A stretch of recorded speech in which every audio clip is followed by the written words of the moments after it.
Do you wake up with a sore jaw or headaches without knowing why? You might be grinding your teeth while you sleep. Bruxism is a condition where you clench or grind your teeth, often during sleep. Many people don't realize they have it until symptoms appear, or a dentist notices signs of wear on their teeth.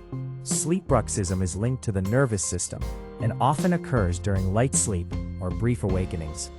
Stress, anxiety, caffeine, alcohol, and poor sleep quality can all increase the chances of grinding at night. Over time, bruxism can damage tooth enamel, cause jaw pain, headaches, and contribute to TMJ disorders. It can also disrupt sleep, leaving you feeling tired even after a full night in bed. Because it happens unconsciously, bruxism can go unnoticed for years, slowly wearing down teeth and straining the jaw muscles. Treating the cause is just as important as protecting the teeth.